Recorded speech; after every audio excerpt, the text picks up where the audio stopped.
स्वागत है आप सभी का ग्लोबल आईटीआई यूट्यूब चैनल पर। आज की वीडियो में हम बात करने वाले हैं, पीछे जो बैकग्राउंड में दिख रहा है इसी से रिलेटेड आज का जो टॉपिक है हमारा इंडियन रेलवे से रिलेटेड टॉपिक है और आईटीआई स्टूडेंट्स के लिए काफ़ी बेहतरीन मौका कहा जाएगा भविष्य के लिए। और कहीं न कहीं हम लोग कई बार सुनते रहते हैं, कई चीज़ें हम सुनते हैं, फिर वो चीज़ें जब ऑफिशियली कहीं न कहीं हमें न्यूज़ के माध्यम से धीरे-धीरे पता लगने लगती है, तो कॉन्फिडेंस भी हमारा बिल्डअप होता है। कुछ बातें हम कर लेते हैं। यहाँ पर एक नोटिस है जो जारी की गई है, उसके पहले कुछ चीज़ें और बता दूँ मैं आपको कि अगर आईटीआई की वैकेंसीज की जेन्युइन लिंक और अपडेट आप चाहते हैं तो ग्लोबल आईटीआई की जो वेबसाइट है इसको आप रेगुलर विजिट करते रहिए। जब भी कोई वैकेंसीज आती हैं जो जेन्युइन हो, ठीक है, तो उसको हम लोग ग्लोबल आईटीआई की वेबसाइट पर एक सरकारी नौकरी के नाम से टैब हमने बनाया है, वहां पर पोस्ट कर देते हैं। जैसे अगर आप चेक करना चाहो सरकारी नौकरी पर, जैसे ही इस वेबसाइट पर क्लिक करोगे globaliti.org सर्च कर लेना, वीडियो डिस्क्रिप्शन में भी लिंक है, गूगल पे भी सर्च करोगे globaliti.org तो ये वेबसाइट मिल जाएगी। सरकारी नौकरी पर जैसे आप क्लिक करोगे नीचे की तरफ देखिए इसरो की अभी वैकेंसी थी उसको पोस्ट किया गया है, सारी डिटेल होती है, शॉर्ट में पूरी जानकारी मिल जाती है और ऑफिशियल लिंक वगैरह सब मिल जाते हैं। उसके अलावा यूपीआरबीएनएल का जब आंसर किया आया था, सारी चीजें हम लोग समय समय पर अपडेट करते रहते हैं। या फिर कोई बढ़िया जगह पर आपकी जो अप्रेंटिसशिप आती है वो सब आपको इसी वेबसाइट पर समय समय पर मिलता रहेगा, तो ज़्यादा इधर उधर आपको कंफ्यूज होने की भी जरूरत नहीं पड़ेगी। बाकी ग्लोबल आईटीआई का मोबाइल ऐप भी डाउनलोड कर सकते हैं अगर आप फर्स्ट ईयर पास कर चुके हैं, सेकंड ईयर की पढ़ाई करना चाहते हैं, या फिर फर्स्ट ईयर सेकंड ईयर दोनों कर लिए हैं, अब ऐसे में थ्योरी अच्छे से नहीं पढ़े हैं, कंप्लीट थ्योरी पढ़ना चाहते हैं जो आपको हर एग्जाम में काम आती है, तो आप ये सब कोर्सेज ज्वाइन कर सकते हैं। आते हैं आज टॉपिक जो है हमारा उस पर। सबसे पहले यहाँ के नोटिफिकेशन आपके सामने दिख रहा होगा, मैं इसको थोड़ा बहुत चीज़ें दिखाकर फिर हटाने की कोशिश करता हूँ। भारतीय रेलवे, ये पेपर की कटिंग है, भारत सरकार रेल मंत्रालय रेलवे बोर्ड की तरफ से एक नोटिस है। लेवल 1, ठीक है, क्या लिखा हुआ है, लेवल 1 में रेलवे में वैकेंसी के लिए अपेक्षित शैक्षणिक योग्यता यानी एजुकेशनल क्वालिफिकेशन की बात कर रहे हैं, उसी के बारे में ये नोटिस है। ठीक है, कि कोई अगर वैकेंसी आती है लेवल 1 की, क्वालिफिकेशन यहाँ पर रहेगा, तो लेवल 1 की जो वैकेंसीज होंगी रेलवे में उसके लिए योग्यता क्या होनी चाहिए उससे रिलेटेड ये नोटिस है। ठीक है, हालांकि ये चीजें आपको पहले से पता है, लेकिन कहीं न कहीं ऑफिशियल जब आ जाता है तो थोड़ा सा कॉन्फिडेंस बढ़ जाता है, तो इसीलिए मैं आप तक इस चीज को पहुंचा रहा हूँ। थोड़ा सा इधर स्लाइड कर लेते हैं, ऊपर की चीजें अब हमें देखने की जरूरत नहीं, नीचे जो है इसको हम लोग एक बार देख लेते हैं। आपको पता होगा कि इसके पहले 2 बार वैकेंसी जारी हो चुकी है, हालांकि अब वैकेंसी का काफी वेट हो रहा है, ऐसी अपडेट आ रही है तो उम्मीद करते हैं कि वैकेंसी भी आ जाए। फरवरी 2018 में वैकेंसी आई थी एक बार, और एक बार वैकेंसी आई है मार्च 2019 में, उसके बाद से फिलहाल हम लोग इंतजार कर रहे हैं। तो जब ये 2 बार वैकेंसी आई थी तो इसमें ग्रुप डी की भी वैकेंसी थी और कुछ अन्य पोस्ट भी थे। ठीक है, ग्रुप डी, जिसमें क्या था कि क्वालिफिकेशन कर दिया गया था कि टेंथ यानी हाई स्कूल बोर्ड के साथ साथ आप आईटीआई होंगे तभी अप्लाई कर पाएंगे। तो उस समय काफी विरोध हुआ कि नहीं, अचानक से ऐसा आप क्वालिफिकेशन लागू नहीं कर सकते। जो नॉन टेक बच्चे थे जिन्होंने आईटीआई नहीं कर रखी थी उनकी संख्या भी ज्यादा थी, लोगों ने विरोध किया। तो क्या किया गया, उस समय आईटीआई को हटा दिया गया। ठीक है, कर दिया गया कि भाई 10th वाले, बहुत से ऐसे पद थे जिसमें 10वीं के बाद डायरेक्ट भर्ती रेलवे ले लेता था। ठीक है, और लिया भी गया, उसके लिए विशेष छूट दी गई। और यहाँ पर देखिए साफ साफ लिखा हुआ है कि 2018 और 2019 में जो वैकेंसी आई, भारतीय रेल द्वारा एक बार छूट केवल उन्हीं भर्ती के लिए विशेष छूट दी गई थी। ठीक है, जो भर्ती 18 और 19 में, जिसे अब वापस ले लिया गया है। यानी छूट क्या थी, छूट ये थी कि 10th के साथ जो आईटीआई मांगा गया था तो आईटीआई को हटा दिया गया कि बिना आईटीआई वाले भी भैया रेलवे में आ सकते हैं। बहुत से ऐसे पद थे तो वहां पर आईटीआई हटा दिया गया था, लेकिन अब उसको वापस ले लिया गया था। यानी जो छूट थी आईटीआई वाली कि आईटीआई हटा दिया जाए, अब वो वापस ले लिया गया है। तो यानी रेलवे में अब जो भी वैकेंसीज आएंगी मोस्टली उसमें क्या होगा, बेसिक से बेसिक यानी ग्रुप डी की भी वैकेंसी आती है तो भी उसमें क्या चाहिए होगा, 10th के साथ साथ आईटीआई पास कैंडिडेट ही अप्लाई कर पाएंगे। ठीक है, नीचे देखिए, रेलवे के टेक्निकल विभाग जैसे कि सिविल इंजीनियरिंग हो या फिर मैकेनिकल हो, इलेक्ट्रिकल हो, सिग्नल हो, टेलीकॉम के जितने भी अलग अलग विभाग हैं, कैटरिंग है, उसमें जो है मैट्रिक लेवल की जो भर्तियां होती यानी 10वीं लेवल की जो भर्ती होती थी, 2019 के बाद अब जो भी भर्ती आएंगी, यहाँ पर देखिए लिखा हुआ है 15 जून 2019 के बाद, यानी अब फिलहाल बहुत लेट हो चुका है, अब तो वैकेंसी आनी ही आनी चाहिए। और काफी लोग उम्मीद कर रहे हैं कि इलेक्शन को देखते हुए जल्द ही वैकेंसी आनी चाहिए। ठीक है, अब कब आएगी ये तो हम लोग भी इंतजार में ही है, आएगी तो बताया जाएगा।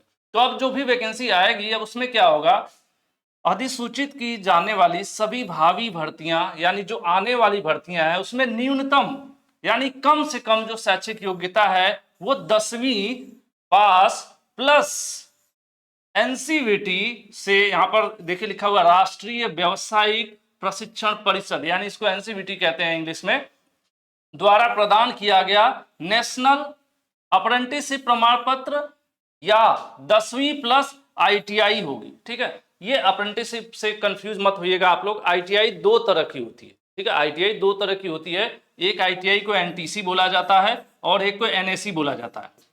ठीक है, दोनों हाई स्कूल के बाद होती हैं। 10th के बाद आप एनटीसी वाली आईटीआई कर सकते हैं और 10th के बाद एनएसी वाली कर सकते हैं। एनटीसी क्या होता है कि आपने आईटीआई में एडमिशन ले लिया, 2 साल लगातार कॉलेज जा रहे हैं, पढ़ाई कर रहे हैं, एग्जाम दे रहे हैं, आप आईटीआई पास हो गए, सिंपल जो आईटीआई होती है एनटीसी उसको कहते हैं।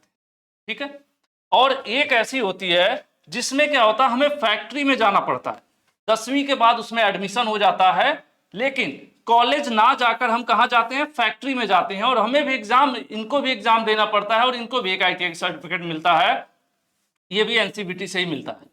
ठीक है, लेकिन वो कॉलेज में पढ़ाई की वजह 2 साल फैक्ट्री में काम करते हैं तो उसको एनएसी बोला जाता है। तो फैक्ट्री वाली आईटीआई हो या कॉलेज वाली आईटीआई हो, दोनों बच्चे जो हैं एलिजिबल होंगे।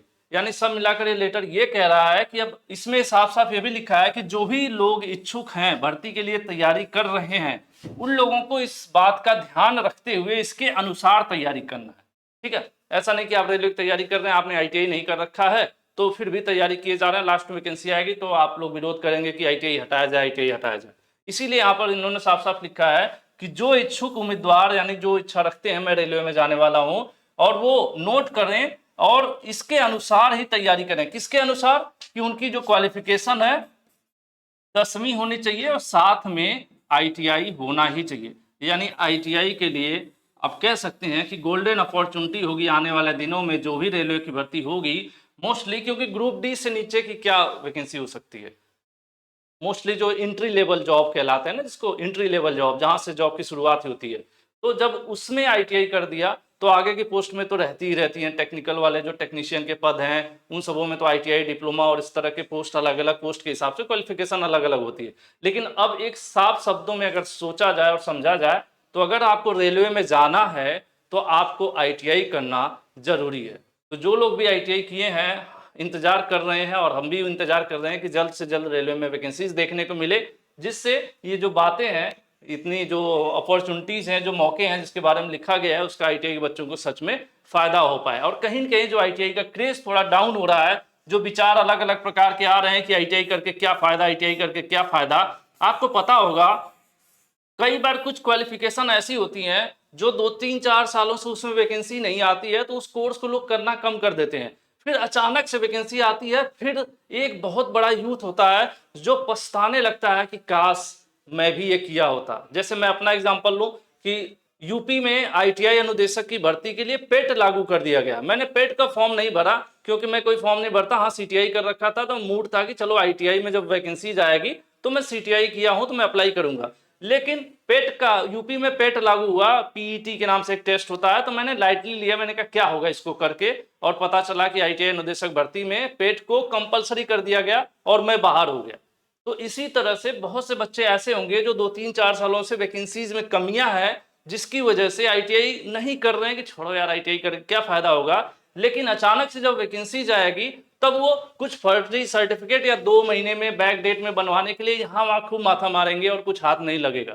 ठीक है, तो कोई भी क्वालिफिकेशन आप कर रहे हैं तो उसको करिए, यूजलेस नहीं है, सही मौके पर कभी न कभी काम आएगी। तो जितने भी बच्चे आईटीआई किए हैं आप लोग इस चीज के लिए तो कम से कम कॉन्फिडेंट रहिए कि चलो भाई आपको इस फील्ड में एटलीस्ट रेलवे में फायदा जरूर देखने को मिलेगा। तो ऐसी और भी अपडेट होंगी जो गवर्नमेंट वैकेंसी से रिलेटेड हो या प्राइवेट सेक्टर में अच्छी नौकरियां, अगर ऐसा कुछ आता है तो आपको अपने चैनल ग्लोबल आईटीआई पर समय समय पर देखने को मिलेंगी। साथ ही ये जो यहाँ पर आपको देखने को मिल रहा है ये स्क्रीनशॉट, इसको मैं टेलीग्राम ग्रुप में भी शेयर कर दूंगा। तो अगर आप ग्लोबल आईटीआई से नहीं जुड़े हैं टेलीग्राम में तो सिंपल है, टेलीग्राम ओपन करिए, व्हाट्सएप की तरह होता है, ऊपर सर्च करने को आएगा, ग्लोबल आईटीआई सर्च करेंगे तो लगभग 50-60 हज़ार बच्चे जुड़े हैं, वहां पर आप जुड़ सकते हैं, जिससे मैं ये सब चीजें आपको डायरेक्टली समय समय पर पीडीएफ वगैरह वैकेंसीज के सब समय पर आपको उपलब्ध कराने की कोशिश में लगा रहता हूँ। ठीक है, तो आज के लिए इतना ही रखते हैं। ये इस वीडियो में दो मैसेज है। एक तो कि जैसे ही ये वैकेंसीज आएगी आईटीआई की वैल्यूज बढ़ने वाली है, और दूसरी चीज